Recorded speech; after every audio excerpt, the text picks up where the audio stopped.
everybody. It's the middle of January 2022. It's past the middle. It's the and 19th. We're almost it's in the February. 19th. January seems like such a freaking long month. And I have to say, I kind of checked the old Farmer's Almanac, this year, and they said we were going to have a stormy and cold winter. And I thought as we went through that wonderful fall when the weather was so warm and gentle and even into December that they were full of it. But it looks like they may be right because we have had one series of really cold days and quite a lot of storms. I have never seen traveling about by foot as bad as it was yesterday when I was trying to do my walk into the village of Goffstown for my coffee clutch as it was then. You just could not do that with safety for somebody in my situation, which is, being an old dude. In any event, I want to very much apologize to our viewers in Manchester, Hooksett, Auburn, and we hope you stuck with us. We've been having some technical difficulty. We are about to welcome a guest via Skype, and that is going to be Frank Knapp, the policy director for the New Hampshire chapter of the American Civil Liberties Union. And we are very anxious to have Frank join us because the NHACLU is an awesome organization, number one, and number two, they're right on the cutting edge of some very important litigation, particularly having to do with the issue of police accountability, an issue both Mike and I care a lot about. We want to support our police. We're not out to defund the police. None of that crap is applicable. But we do think they should be accountable because there are police that have I might be amenable to rethinking the whole policy of public safety, but all right. The slogan that you mentioned, I think, was a ridiculous slogan. It was a ridiculous, and it got turned against us in a big way. And the New Hampshire chapter of the ACLU, I think it used to be called the NHCLU, but I think they now call it the New Hampshire chapter, ACLU. Yeah, in the lawsuit, they call themselves American Civil Liberties Union of New Hampshire. And they are an awesome organization, well deserving of your support, because this is not the only issue they're involved in, but this is a very important issue and very much in the news because they have just filed a lawsuit. Maybe you read about it in today's Union Leader edition. They are pursuing the issue of greater transparency about the police officers who through misconduct, sometimes it's called criminal conduct, sometimes it's just called untruthfulness, end up in what's called the Lorries list. So the defense attorneys representing people have been, taken into custody by these officers, charged by these officers, have some ammunition to challenge their credibility. And I hate to tell you, folks, as a longtime lawyer in the state of New Hampshire, many, many years of practicing, decades, more than 50 years, it is not unknown for the police to actually not tell the truth on the stand. That is not unknown. Boy, are you minimizing the situation. I am minimizing this because I remember a term they used to use called test-a-lie. I still believe in officer friendly. I still believe that the police are, are your friend. They're more likely to be a friend if you're a certain type of person than if you're not that type of person. But, I don't want to defame our police. I think we've got an awesome police chief here in the city of Manchester, Chief Aldenberg. I hope maybe you're watching the show, and we'd love to have you come back again. I think you're doing an awesome job. But I do think we need some level of accountability when the police, a particular police officer goes across the line, and we certainly have had dramatic examples of that across this country. I hope not here in Manchester, hope not in New Hampshire, but we certainly did in Minneapolis with the death. Well, Bob, I'm reading a fact pattern today that, we have had some very dramatic instances right here in New Hampshire. So I'm really hoping that Frank Knapp will get to join us and be on soon, and I'm very, very apologetic they're getting started rather late. I hope this is going to work out. Let's talk a little bit about, while we can do some background. I don't want this show with Frank to be only about this topic, but certainly it's in the news and we want to talk about this lawsuit. Yep, that's the big thing, but they do a lot of other things. And there's more news about the Lorry list. There has been, as part of the police accountability process, started by the Black Lives Matter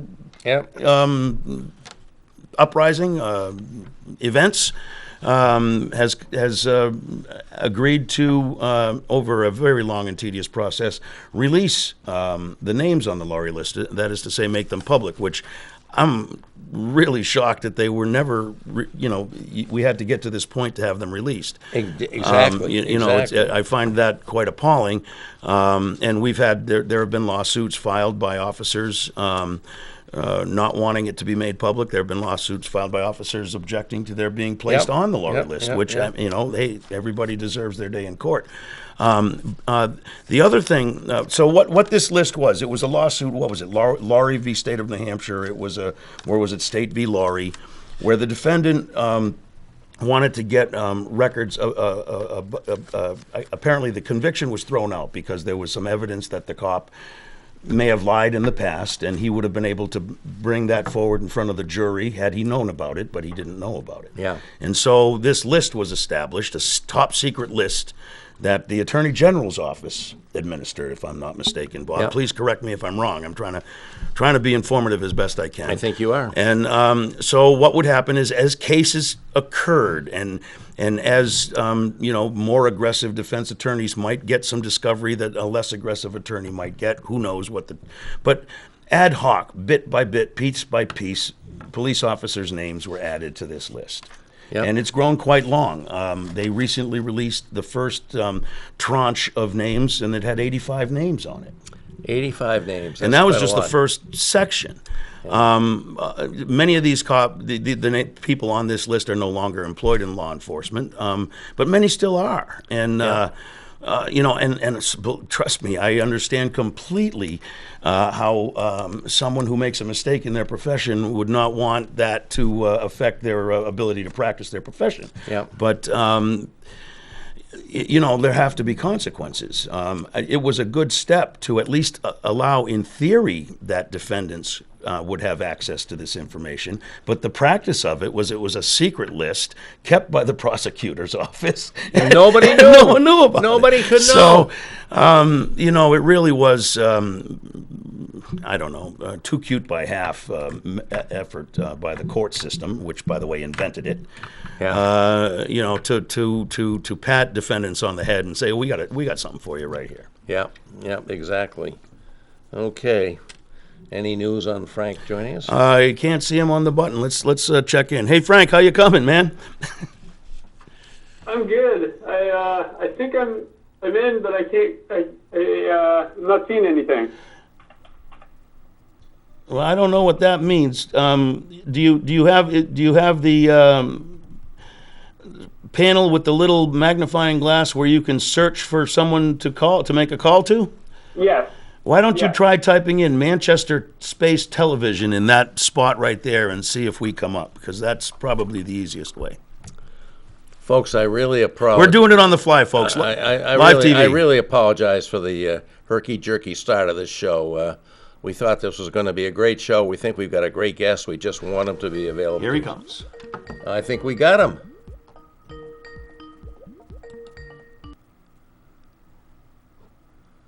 Okay. Frank, do you have your webcam on? There you are. There he All is. right. Frank. Hi, Frank. Can you all hear me okay? Thank you, Frank. It's worked out. We will have trouble Sorry hearing about you that. here, but you'll come across loud and clear to our viewers in Manchester, Hooks at Auburn, and we're delighted to have you. Frank, would you care to introduce yourself a little bit? I believe your title is Policy Director for the Civil Liberties Union of New Hampshire. Would you talk a little bit about yourself and how you came here and If you can what hear you're me, I've doing? lost And audio. then we can talk a little bit about your organization, and we'll get into the issues. Are you having trouble hearing us, Frank? Okay, looks like we've lost our sound. Let's see.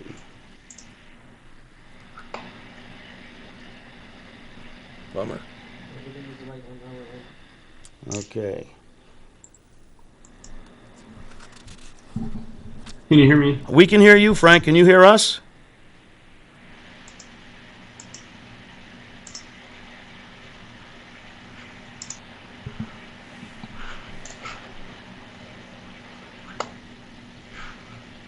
We got to do better than this. Another time. Frank, can you hear us now? Well, Bob, we're at 20 minutes. Why don't we go to break? Let's see if we can. Get this taken care of in 60 seconds or so. I apologize. As I often say, we know this is not 60 minutes. We don't have staff, other than the incredible Brendan, which we are very proud and pleased that he helps us out. But that's it. We don't have those kind of things, and we really want to have this guest you, be Frank, part on of the our line? show. Yes, I apologize. This audio is not working now. All right. Well, what we'll do, let's quickly, Brendan, let's go to break. We'll take a 30-second break. We'll regroup and.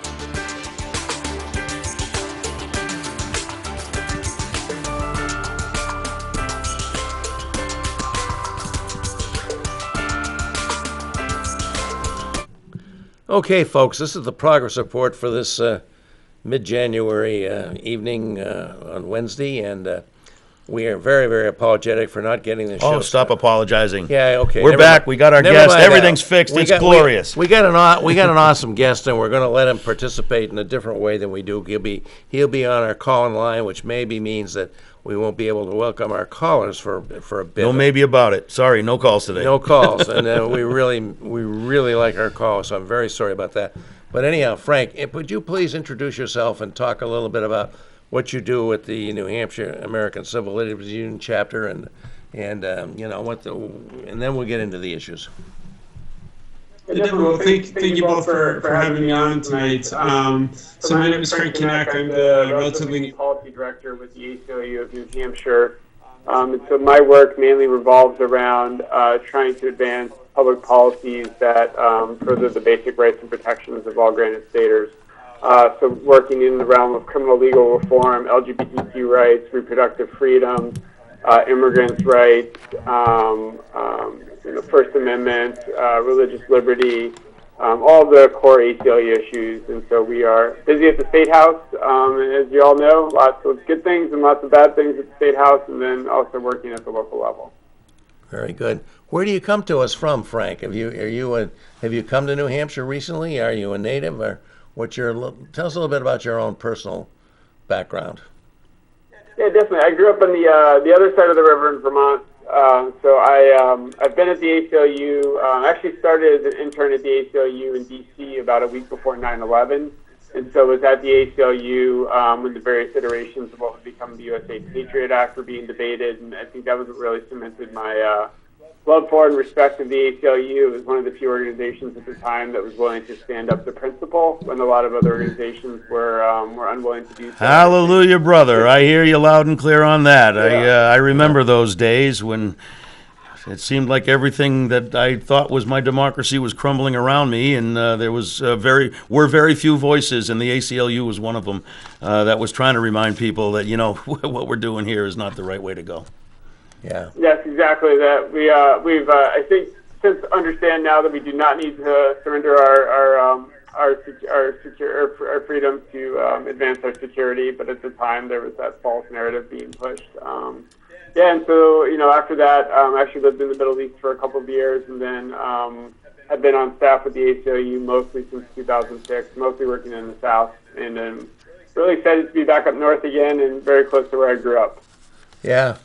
Well, I think New Hampshire needs the ACLU more than maybe Vermont. Hey, listen, New Hampshire was on the pre-approval list under the old rules of the Voting Rights Act. New Hampshire was one of those states that had to be That's pre. right. We have our That's history. right. We have it's our history. Slightly different, but there were quite a few French Canadians whose rights were obstructed, and as a result, New Hampshire had to get their voting law changes pre-approved until the Supreme Court, and it's pathetic Unwisdom. lack of wisdom, Unwisdom. decided that they were going to strike that down. And this very week, we're talking about doing some work in Congress to restore the Civil Rights Act, specifically addressing that attack that the Supreme Court made on it. Yeah. Can you comment a little bit on that? We've got some local stuff to get to, but I mean, we're voting rights is on the docket down in Washington this week.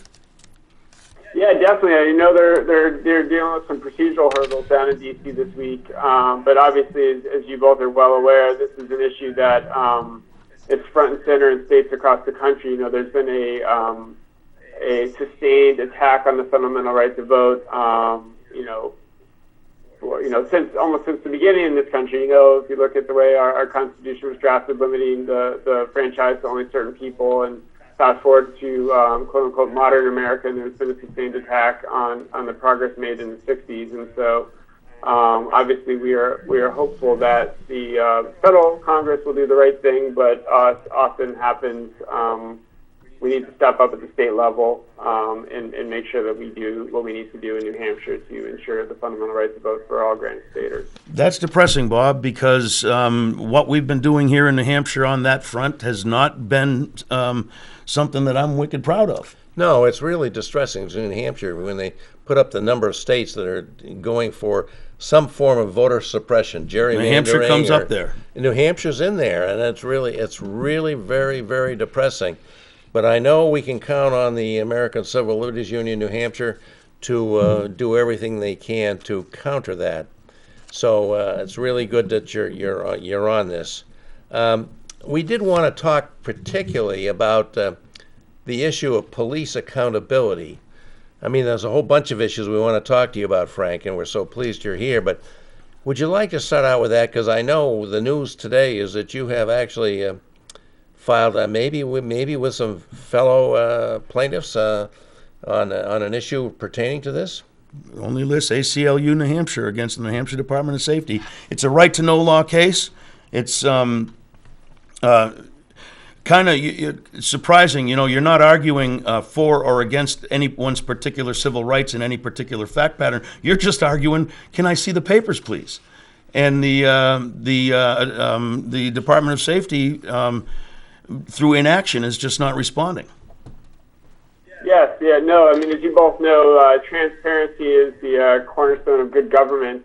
And when it comes to disclosing the names of officers who have been engaged in disturbing conduct that should be made public, there's been a sustained effort to keep those names behind the veil of secrecy.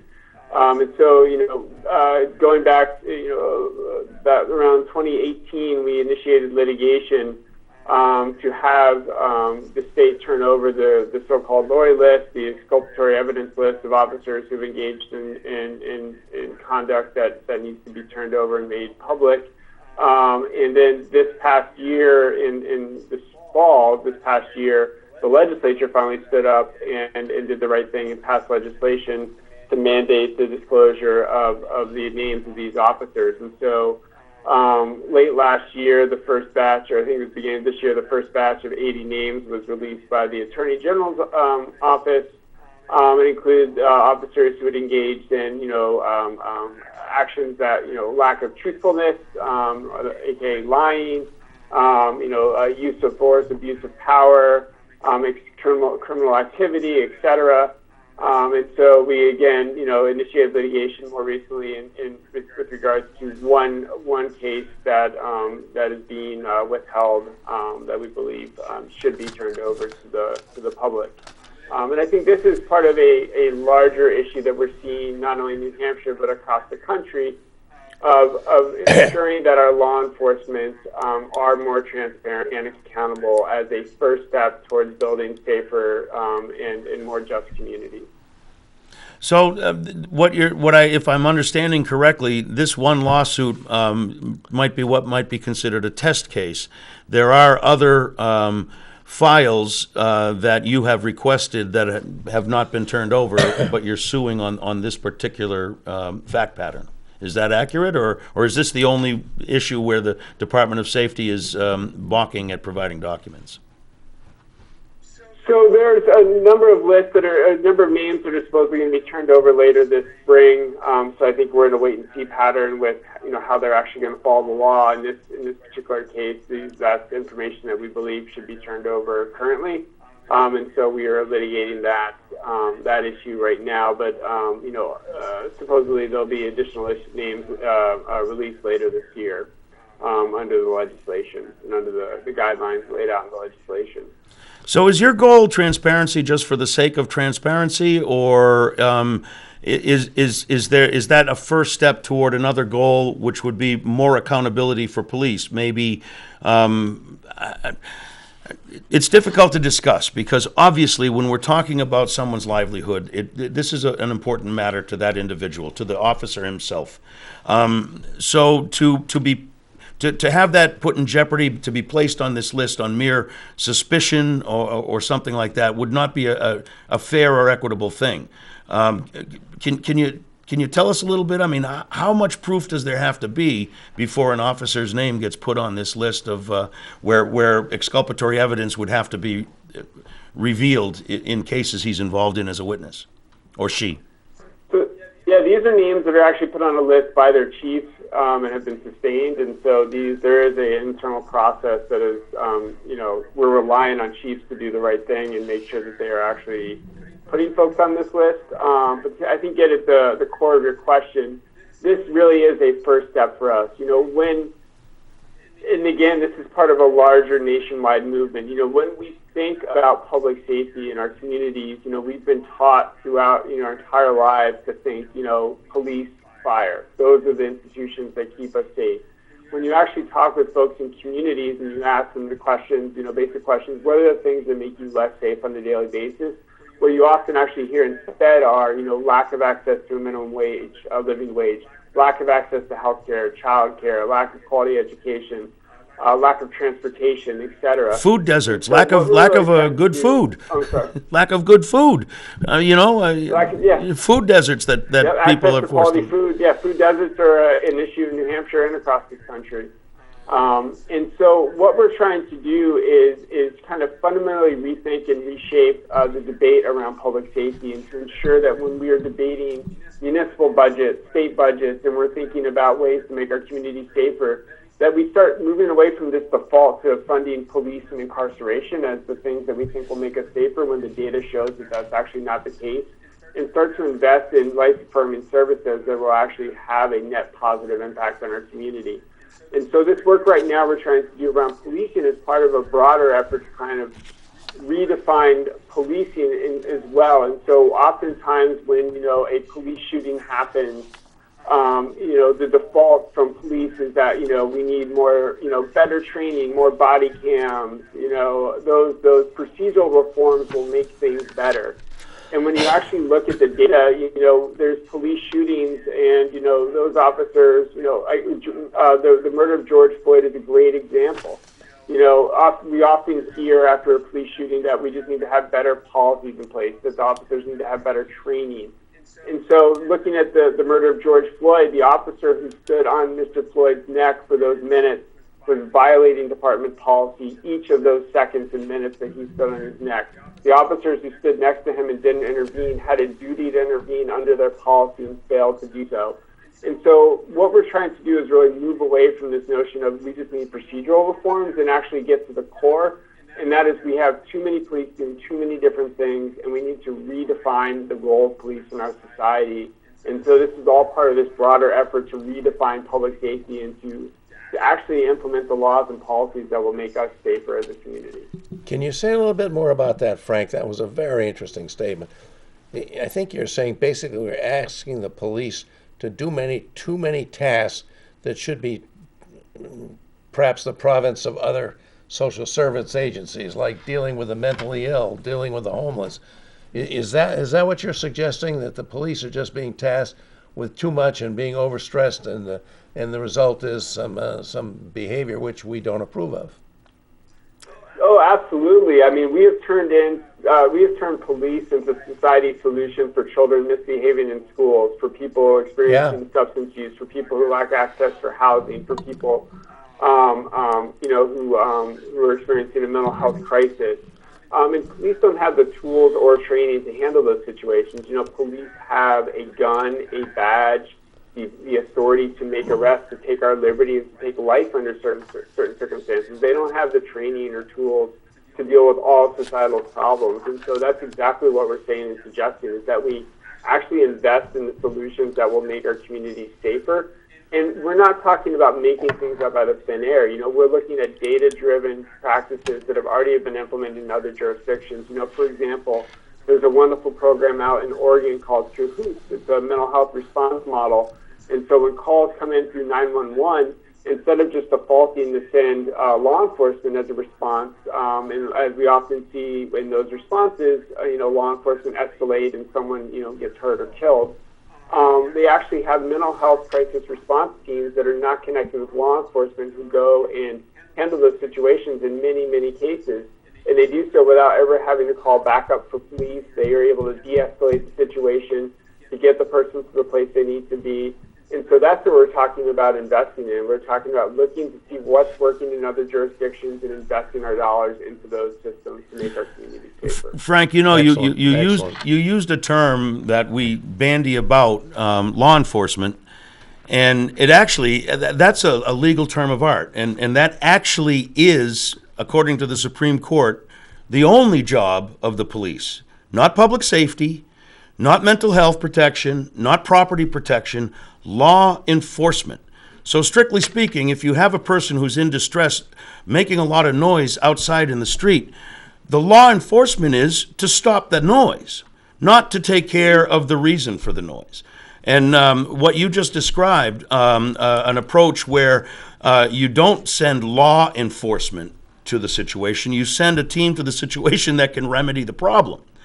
I wonder if you could talk a little bit more about how that would apply here in New Hampshire, because I don't believe we have even considered anything beyond send a black and white, pull out the gun, stop the disturbance. And maybe I'm being too harsh, and if I am, I'd love you to correct me. Yeah.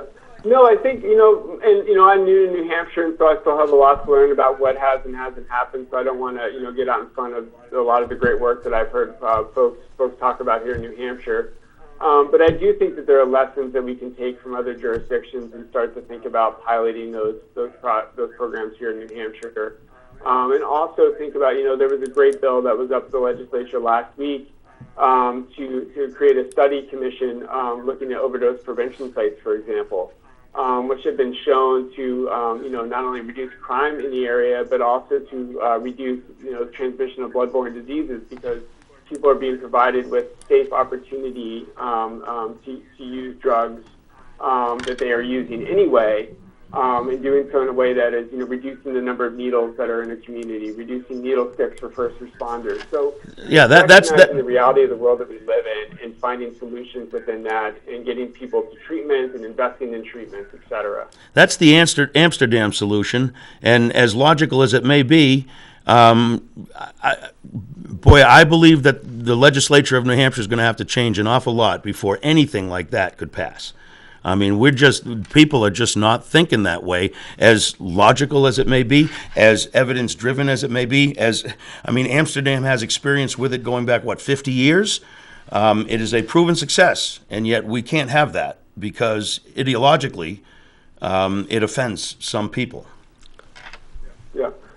I'm new here, but I am optimistic with some of the things I've already seen in the legislature here, and the kind of bipartisan consensus and support for many of the reforms. And so I think that study bill is one opportunity. Those types of pilot programs are already up and running in other jurisdictions in this country.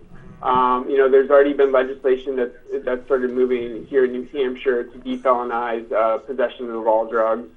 And to recognize that, as we discussed earlier, law enforcement is the wrong response to drug use. We've been fighting the war on drugs now in America for over 50 years.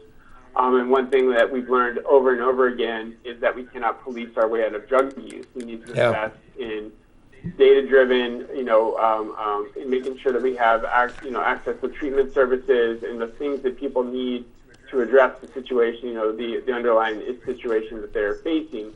and kind of live in the reality and not in this make-believe world where, we can just, ratchet up enforcement and things will all be better.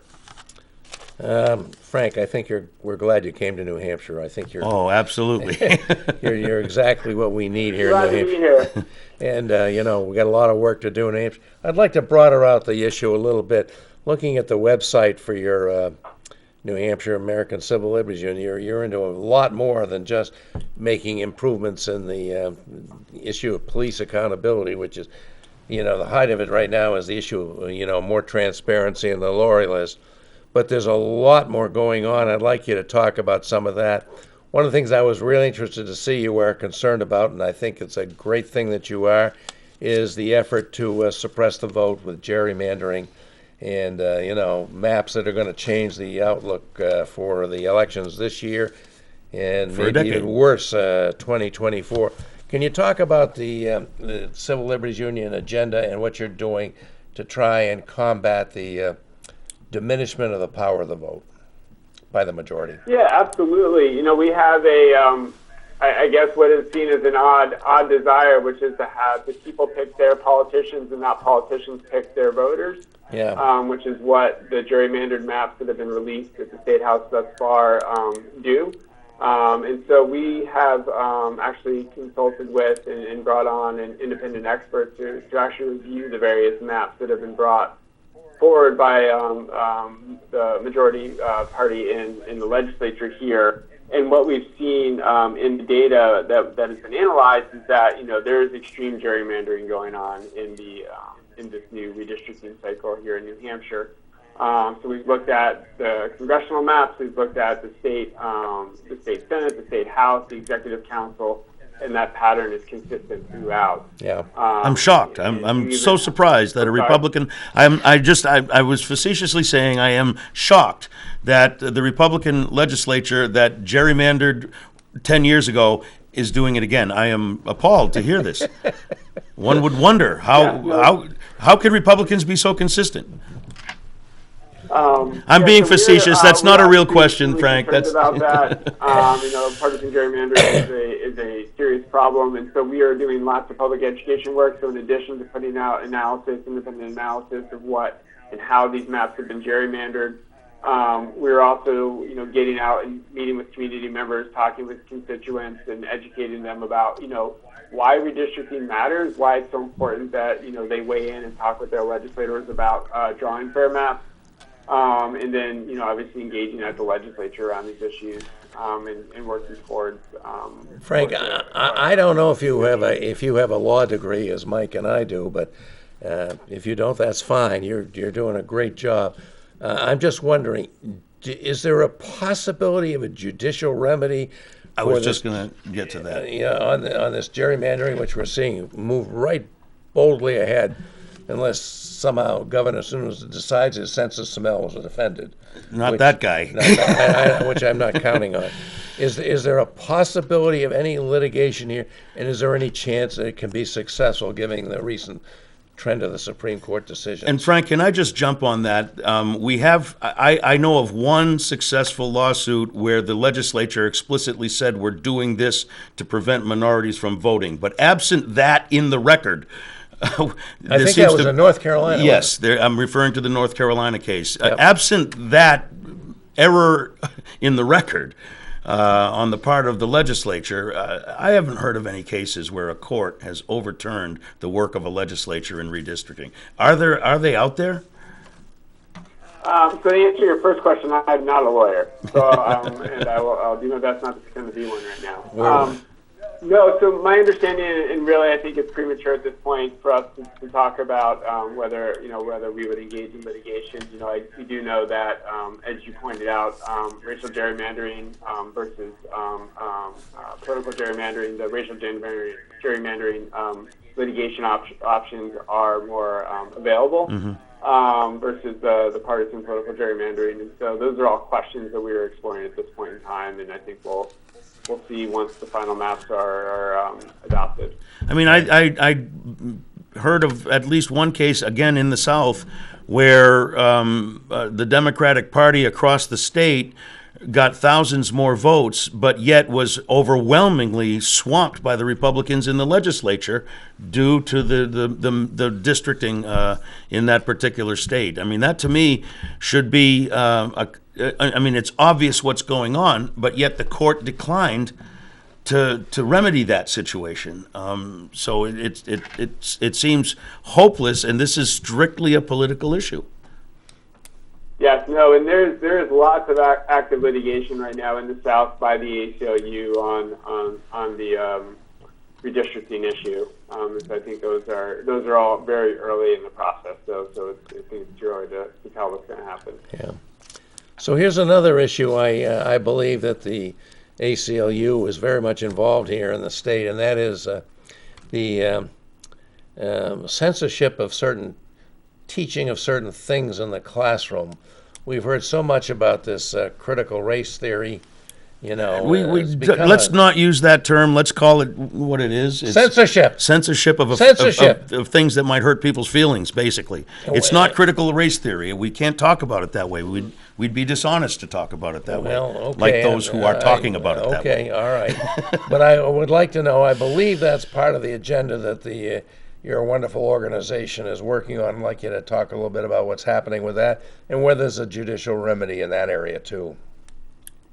Yeah, definitely. So we actually have active litigation in that space right now with NEA, with Disability Rights, and a few other key coalition partners that we filed last month challenging the banned concepts law that passed last year that unconstitutionally chills the ability of New Hampshire teachers to teach America's legacy of racism and slavery in our schools, and that it's unconstitutionally vague. You know, teachers, NEA has talked about multiple times that they're getting questions from teachers about, not knowing whether they can or can't teach something, and they're defaulting to just taking it off of the syllabus because the potential repercussions for their professional licensure is so great. Geez, Frank, do you think that might have been the intent?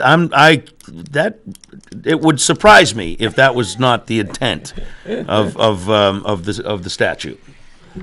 Yeah, no. I mean, obviously, I can't get into the head of those who brought the legislation, but that certainly seems to be accurate in my view. And I think what we're seeing this year at the legislature. So we are working to fix that in the courts, and as well at the legislature. There's legislation in the Senate that was heard about a week ago to repeal the banned concepts law. And then at the same time, legislators are doubling down on their attempts to expand what they passed last year. And so there's legislation that would expand the banned concepts law to apply not only to K-12, but also to public higher education institutions in New Hampshire. And so it was basically, from an academic freedom perspective, it is just shockingly concerning that professors would be unable to teach core American history, how we got here. Kind of the good and bad. Absolutely. There's also tomorrow at the State House, HB, I think 1255, the quote-unquote teacher loyalty bill, which is a Cold War era relic bill that would expand to include, the prohibition on teaching anything that is basically counter to this wonderful notion of America as only, a city upon a hill that's never done anything bad. And so that bill will be up tomorrow as well. At the State Cannot House. believe that New Hampshire. I'm sorry to interrupt, but it's shocking to me, having grown up here in New Hampshire, that there are actually people in my state that would propose a statute called the Teacher Loyalty Bill that would do what was just described. I am appalled that such people are alive in the state of New Hampshire. Well, and I'm going to find out who they are, and we'll be reporting on the progress report. Fortunately, we have a long history, not in New Hampshire, but in this country, of that exact yes, sort of thing. I read about it in school here in New Hampshire. Back to the McCarthyism and stuff, how appalling it back was. Back to the Palmer raids after World War I, all of that. I suspect these people may be coming from somewhere outside the state. We have been invaded by those free staters who have been trying. New Hampshire. That's my hypothesis. We'll do the research and we'll figure it out. Next to last of all the states to recognize Martin Luther King as an American hero deserving of a holiday. But Frank, you one of the things we love about the ACLU New Hampshire is that they do have a litigating capability. Mike brought this up here. It's the lawsuit, over the Lori's list limitations. Good But pleading. you also have a robust political effort too, don't you, in terms of being engaged with the legislature and offering testimony on bills that enjoin our basic civil liberties. That's part of your agenda, isn't it not? Oh, absolutely, yes. No, we are very fortunate to have the ability to litigate in the courts, to advocate at the legislature, to organize in the public square, and to push our message to the media. And so I think that's one of the wonderful things about the ACLU is we have all four of those strengths and the ability to affect change. And how is your ability to meet all these demands? I can't imagine this. I mean, there's always a lot of demands on the ACLU to protect our basic liberties, which are always under threat from one quarter or another. But how are your resources? You want to talk a little bit about the organization and how you're able to do all this? I hope people are flocking to support you because your role seems to me never more important, more vital to the future of our democracy than it is right now. Yeah, no, absolutely. We can always use more. We have a wonderful team here in our main office in Concord. We are part of the National ACLU, which celebrated its 100th birthday 2 years ago now. And so, we have been around for over a century. We have a wonderful, dedicated team here in New Hampshire, working in the courts and the legislature and communities on a daily basis. Obviously, we can always use more support. If folks are interested, they can go to our website, which is aclu-nh.org, and learn more about the work we do, the wonderful team we have, and how they can get involved both kind of as an activist and also as a donor, potentially. Yeah, good. So that's all on our website. But yeah, no, we have our work cut out for us. There are hundreds and hundreds of bills that have been dropped, this year. We have, committee hearings every single day for the next couple of weeks. It looks like, bad bill after bad bill after bad bill, with a few good bills in there. I think one really good bill that has the potential to move this year is a bill that would end the practice of shackling pregnant people in our prisons and jails. Our state prisons have been doing the right thing for a long time. I wasn't even aware of that. Shackling people during birth and delivery and Jeez. postpartum recovery. And so we have legislation that would codify that in the prisons and also expand it to our jails. And so there's a diverse group of stakeholders that are behind that. And so I can imagine. So there are good things. So we have a very strong anti-shackling community here in New Hampshire. I'm really happy to hear that. Where can I sign up? Holy moly. So it's SB Yeah, that's a good bill. By Senator Whitley. It's a wonderful bill with lots of support. Now, you have a very fine lawyer, a capable lawyer, Gilles Bissonnette, a longtime staff attorney for the New Hampshire Civil Liberties Union, but you still rely a lot on volunteer members of the bar to carry your agenda forward. Do you not? Am I correct about that? Yeah, I'd really have to defer to Jill to talk more about how we've used pro bono attorneys in the past, but in general, that is a practice among ACLUs to rely heavily upon pro bono counsel, particularly with bigger cases have lots of discovery and high costs, et cetera. Yeah. What are some civil liberties issues that Bob and I might not have heard of, might be running a little bit under the radar, might be something that you've got in preparation that you're looking at more long term? We have you on the air. I try to keep up, but maybe we can get some additional information that's not otherwise available while we're talking to you. Are there other issues that we haven't talked about that might be coming down the pike? I think one of the big issues that we are really focused on is what we talked about earlier on, which is really kind of this redefining public safety. And so really getting to the community level and understanding and learning from community members about the things that are making them less safe and making sure that our budgets reflect the specific needs of the community. And so kind of continuing to engage at the state level, but also getting down into the municipal level and expanding our work in that sphere, which I think gives us the opportunity to move. At the state level, it's often low-hanging fruit. Like, what are the smaller things that we can do this year to advance the fundamental rights and freedoms of people in our state? Whereas at the local level, we have the ability to engage in much more structural reform. It's lessons that we've learned from folks on the other side who have, taken over school boards and, municipal government, et cetera, for the past 50 years. And so I think it's kind of taking on the lessons that we've learned from them and using those to actually advance fundamental rights and freedoms in New Hampshire. So those are some of the core issues. I think in addition, we haven't talked too much about LGBTQ rights, reproductive freedom. Today at the State House and the Senate, there's two really good bills. One would repeal the 24-week ban and the mandatory ultrasound that passed as part of the budget bill last year. The second would basically codify Roe as public policy in New Hampshire, and I think that's especially important in a year where we might see Roe go away at the Supreme Court. And so, I think one of the lessons we're trying to really push out there right now with regard to reproductive freedom is that, while we've had some, we're not Alabama, we're not Texas, we're not Mississippi, we don't have the 6-week ban in effect, we don't have a trigger law if Roe goes away that abortion automatically goes away in our state like Alabama does. But what we do have is, for the first time, as of January 1 of this year, we have a 24-week ban in place. We have a mandatory ultrasound in place. And, I think we're trying to remind folks that Texas, Alabama, Mississippi, they didn't start with 6-week bans and trigger bans. They started with ultrasound mandates. They started with 20-week bans. They started with trap laws. That's right.